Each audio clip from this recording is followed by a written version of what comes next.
좋은 아침입니다. 4월 19일 토요일입니다. 십자가의 은혜가 하루 충만하실 수 있기를 바랍니다. 오늘은 누가복음 23장 44절부터 56절까지 말씀입니다. 많은 사람들이 그 예수님이 군중들 앞에서 하셨던 그 설교를 통해서 영감을 받곤 합니다. 그래서 세상에 많은 얘기들이 있죠. 남에게 대접을 받고자 하는 대로 너는 남을 대접해라. 이런 거를 이제 황금률이라 해서 선생으로서 예수님이 하시는 귀한 말씀이다. 우리가 이런 말씀들을 잘 새겨 들어야 된다. 이런 얘기 하잖아요. 하지만 예수님이 하셨던 그 많은 말씀 중에 가장 핵심은 사실 이 죽으심입니다. 죽으심.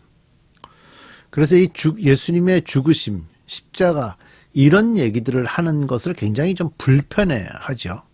예수님이 살아계셨을 때 하셨던 그 많은 진리들은요, 이 죽으심으로 완성이 되는데 이 죽으심에 대해서는 별로 얘기들을 하지 않습니다. 며칠 전에도 우연히 그 유튜브를 보다가 어떤 연예인이 그 누군가에게 예수라는 분이 정말 있었습니까? 그러면서 그 예수라는 분이 정말 3일 만에 살아났습니까? 하는 질문을 하더라고요. 그 대답하는 사람이 그 복음을 전달하는 사람이 아니고요.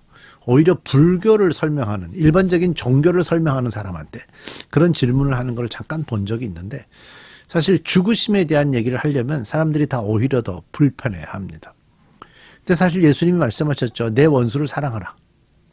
내 원수를 사랑하라라고 말씀하신 그 말씀을 들으면서 예수님의 말씀이 정말 좋다. 우린 정말 원수를 사랑하며 살아야 된다. 예수님의 가르침을 배워야 한다. 근데 사실 그런 원수를 사랑하라는 말씀의 완성은 뭐죠? 예수님이 그 원수들을 위해서 십자가 지시고 돌아가신 일이거든요. 근데 그 얘기는 하지 않습니다. 왜? 그 얘기가 굉장히 불편하고 힘든 얘기이기 때문이죠. 용서는요, 예수님이 죽으신 거로 증명해 내시는 겁니다. 그냥 문장 하나하나 그것만 떼가지고 그렇게 보지 말고요.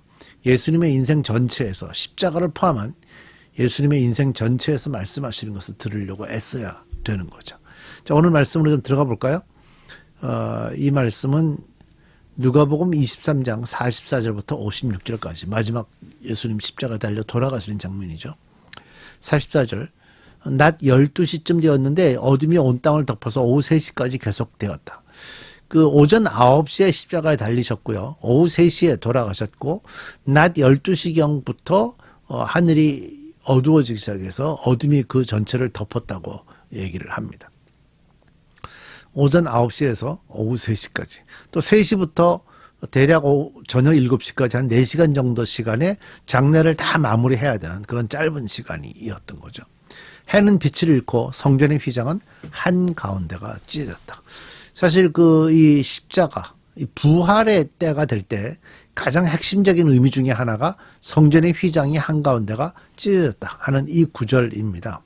성전 안에 있는 그 휘장이라는 것은 지성소와 성소를 나누는 곳에 있는 곳입니다. 그러니까 대제사장이 일반적으로 제사장들이 들어가서 제사를 지내는 것은 성소입니다. 그런데 이제 제사장 중에 그 대표, 제일 어른이 1년에 한 번, 그때 그 대속죄일이 되면 이 지성소 안으로 들어갑니다. 그때 지성소 안으로 들어갈 때 그 앞을 막고 있는 그걸 휘장이라고 얘기했거든요. 그래서 그 안에 하나님이 임재하신다고 믿고 1년에 한 번 들어가서 그 하나님에게 유대 백성 전체의 죄의 용서를 구하는 그런 때가 있습니다. 그때 들어가는 것이 지성소인데요. 사실 지성소와 성소를 가리는 것은 휘장 하나밖에 없습니다. 그런데 그 휘장이 찢어진 거죠. 마태복음에 보면요, 휘장이 위에서부터 아래로 찢어졌다라고 기록을 하거든요. 그래서 학자들이 이제 마태복음 가지고 해석을 할 때 이렇게 해석을 합니다. 하나님이 휘장을 위에서부터 아래로 찢으셨다. 근데 실제로 만약에 지진 같은 걸로 찢어졌다면 밑에서부터 위로 올라가면서 찢어져야 되지 않겠어요? 이제 그런 의미가 아니다라는 것을 마태복음에는 이제 정확하게 표현을 한 거죠. 이 휘장이 찢어지면서 진 것에 대해서 히브리서에서는 여러 가지로 이제 표현을 하는데요. 예수님의 죽으심으로 옛 제도가 이제 폐기되었다고 히브리서는 강조하고 있죠. 그러니까 그리스도께서 십자가에 죽으셨기 때문에 유대계의 옛 질서가 무너졌을 뿐만 아니라 이제 하나님에게 나아갈 수 있는 기회가 생겼습니다. 누구든지 십자가를 통해서 하나님에게 나아갈 길이 열린 것이죠. 우리는 제사장들이나 희생 제사나 특별한 의식, 또 목사들이 좀 제사장 흉내를 내거나 그런 걸로 하나님께 나가면 안 됩니다. 안 됩니다. 예, 안 됩니다. 하나님이 그걸 이미 휘장을 찢으시면서 누구든지 직접 하나님께 나아올 수 있도록. 그래서 교인들이 나를 통해서 하나님께 가는 것은 성경적으로 틀렸습니다. 예. 그래서 목사들은 교인들을 하나님께로 가도록 인도해 주지만 목사를 통해서 가야 되는 것이 아니라 그들이 직접 갈 수 있도록 옆에서 돕는 사람들. 그런 의미가 있습니다. 그래서 우리는 오직 예수님을 통해서 가는 거지 목사나 어떤 뭐 천주교 신부나 이런 존재들을 통해서 가는 게 아닙니다. 예수님을 통해서 하나님의 갈 기회가 열렸다. 그게 휘장이 찢어졌다는 거예요. 굉장히 큰 은혜의 사건입니다. 넘어가겠습니다. 46절 예수께서는 큰 소리로 부르짖으시고 아버지 내 영혼을 아버지의 손에 맡깁니다 하고 말씀하셨다. 이 말씀을 하시고 나서 예수께서는 숨을 거두셨다. 백부장이 그 일어난 일을 보고 하나님께 영광을 돌리며 말하기를 참으로 이 사람은 의로운 사람이었다 하였다. 백부장은 군인이고요. 로마 군인이죠. 그런데 이 사람이 예수님이 진정한 의인이라고 인정을 하게 됩니다. 마태복음에서는요. 진정한 하나님의 아들이었다라고 기록을 하고 있습니다. 아마 백부장은 일어난 일들을 다 이해할 수는 없었겠죠. 하지만 이 일이 특별한 일이라는 걸 알고 있었고 결과적으로 이 일을 통해서 하나님께 영광을 돌리는 사람이 되었습니다. 48절 이것을 구경하러 모인 무리도 그 일어난 일을 보고 모두 가슴을 치면서 돌아갔다. 예수를 아는 사람들과 갈릴리에서부터 예수를 따라다니는 여자들은 다 멀찍이 서서 이 일을 지켜보았다. 예수를 아는 사람들, 그 다음에 예수를 따라다니는 여자들, 이들은 누군가면 예수님이 설교할 때 그 앞에 핵심적으로 있었던 사람들입니다.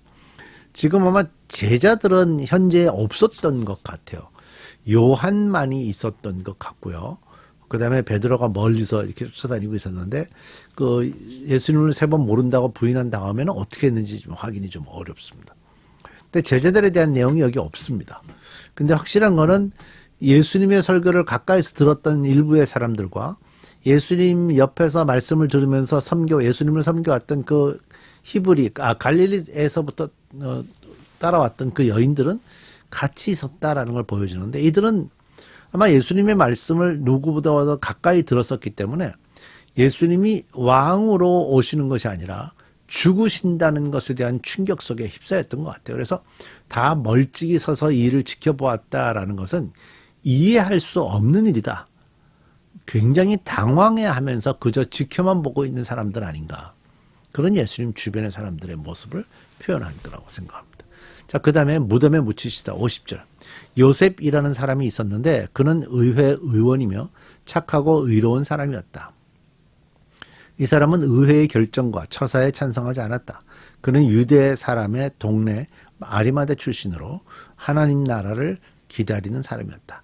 이 요셉이라는 사람은 사내들인 공유의 회원이라고 하고요.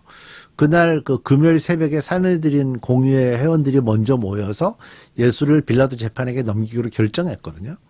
그때 그 결정할 때 표현이 마가복음인가 보면 그 예수를 사형에 집행할 수 있도록 넘기기로 하고 뭐 이런 결정을 했다는 표현이 있어요. 마가복음, 마태복음. 잘 모르겠는데요. 그랬어요. 근데 그 현장에 이 사람은 없었던 것 같아요. 의회의 결정과 처사에 찬성하지 않았다. 왜냐하면 그 마가복음이나 거기에 보면 그 구절에 뭐라고 했는가 하면 사내들인 공의원 전체가 이렇게 돼 있어요. 전체가. 다 이런 표현이 있어요. 근데 이제 현장에 없었던 걸로 보여집니다. 이 사람은 예수님이 전하신 하나님의 나라의 복음을 기다리던 사람이라고 볼 수 있고요. 52절. 이 사람이 빌라도에게 가서 예수의 시신을 내어달라고 했다. 자, 십자가에 달린 죄인의 시신은 일반적으로 십자가에 내려지면 그냥 구덩이에 던져버립니다. 던져버리고 나서 하룻밤을 지나면서 짐승들이 와서 그 뭐 들깨나 뭐 늑대나 짐승들이 와서 그 시신을 뜯어먹는 게 일반적인 방법이었는데요. 유대인들은 이것을 가장 싫어합니다. 가장 싫어합니다. 그런데 요셉이 빌라도에게 가서 시신을 내어달라고 얘기를 한 거는 굉장한 용기고 또 실제적으로 굉장히 그 믿음이 있었던 것 같고 예수님에 대해서 그리고 정치적으로나 사회적으로 어떤 영향력이 굉장히 크게 있었던 사람이라고 생각이 됩니다. 53절.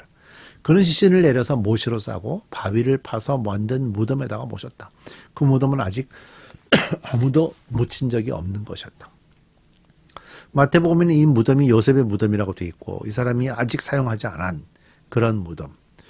무덤이 그 돌로 만들어서 그 안에 보면 시신을 몇 개를 넣을 수 있도록 만들어 놨는데 이건 부자들이나 사회적으로 영향이 있거나 뭐 이런 사람들만 하는 거니까 요셉이 정말 자신을 위해서 준비한 곳에 예수님을 모셨죠. 54절. 그날은 준비일이고 안식일이 시작될 무렵이었다. 대략 오후 3시에 돌아가시고요.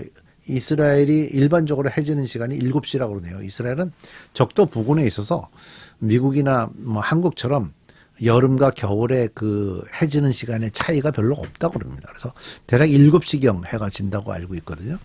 그러니까 안식일이 시작되기 전까지 장례를 마쳐야 되니까 그 4시간 동안에 십자가에서 돌아가신 예수님 모시고 무덤까지 옮기고 뭐 시신을 닦고 이런 걸 다 한 거죠. 갈릴리에서부터 예수를 따라다니는 여자들이 뒤따라가서 그 무덤을 보고 그의 시신이 어떻게 안장되었는지를 보았다. 그리고 집에 돌아가서 향료와 향유를 마련하였다. 안식일의 여자들은 계명대로 쉬었다. 자, 이 뒷부분 말씀은 내일 주일 예배를 통해서 제가 말씀을 드릴 생각입니다. 기도하십시다. 예수님 십자가 지시고 돌아가신 시간부터 부활하기 바로 전까지 오늘은 바로 그런 시간입니다. 이 하루 동안도 십자가의 은혜 속에 우리가 잠기게 하시고 또 묵상하며 하나님의 은혜 속에 우리가 깊이 들어갈 수 있는 귀한 하루 되게 해 주옵소서. 내일 부활주일입니다. 우리 브릿지 장로교회 주의 백성들을 축복하시고 저들이 다 같이 나와서 이 부활의 기쁨을 함께 축복하고 함께 기뻐할 수 있는 그런 귀한 하루 되게 하시고 하나님과한 영광이 되는 귀한 하루 되게 해 주옵소서. 예수님의 이름으로 기도드립니다.